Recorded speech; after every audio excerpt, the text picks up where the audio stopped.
चलो बच्चों, आइए प्रश्न को देखते हैं। तो प्रश्न में दिया है अति संयुग्मन प्रभाव क्या होता है तथा इसे आबंध विहीन अनुनाद क्यों कहा जाता है। आइए मुख्य अवधारणा की चर्चा करते हैं। मुख्य अवधारणा। तो प्रश्न में क्या दिया, अति युग्मन प्रभाव क्या होता है। तो अति संयुग्मन में धनावेशित कार्बन के रिक्त पी ऑर्बिटल का निकटवर्ती सिग्मा बंध ऑर्बिटल के साथ अतिव्यापन होता है जिससे सिग्मा बंध के इलेक्ट्रॉनों का अस्थानीकरण हो जाता है। तो जैसे कि हमारा एक कार्बन यहाँ है और एक कार्बन यहाँ पे है, तो यहाँ पे एक ऑर्बिटल है और एक ऑर्बिटल हमारा यहाँ है, और यहाँ पे एक हाइड्रोजन है, ये हमारा एक हाइड्रोजन और एक हमारा हाइड्रोजन, और यहाँ पे एक हमारा हाइड्रोजन है, और यहाँ का ऑर्बिटल है, ये हमारा क्या है, खाली है। यहाँ पे एक हाइड्रोजन और एक हाइड्रोजन यहाँ, और यहाँ पे हमारा बंध है, ये हमारा प्लस। यहाँ पे हमें एथिल कार्बोधनायन लिया है, तो यहाँ पे जुड़ा हमारा जो मेथिल समूह है CH3, तो ये हमारा पूरा क्या है, मेथिल समूह है। तो ये हमारा क्या है, CH2 प्लस है। तो यहाँ पे जो हमारा सिग्मा बंध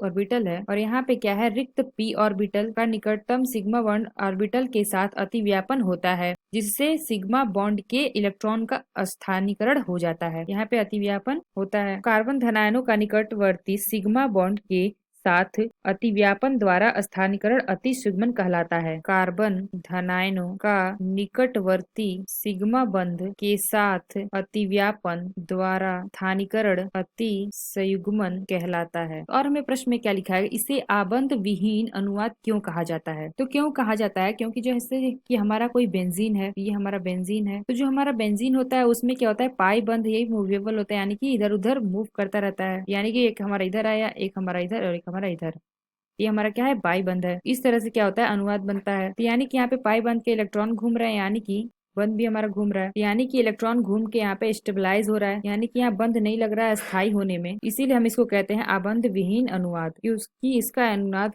केवल इलेक्ट्रॉन के ट्रांसफर से होता है, ना कि बंध में पाई बंध, ना कि इसमें पाई बंध लग रहा है। तो अति संयुग्मन को आबंध विहीन बंध इसलिए कहते हैं क्योंकि इसमें सिर्फ इलेक्ट्रॉन का गति होता है। तो हमने क्या बताया, यह अति संयुग्मन को आबंध विहीन बंध इसलिए कहते हैं क्योंकि इसमें सिर्फ इलेक्ट्रॉन गति होता है, बंध का नहीं, बंध का। इसीलिए हम क्या कहते हैं, इसको आबंध विहीन अनुनाद कहते हैं। तो आशा करते हैं आपको समझ में आया होगा। धन्यवाद।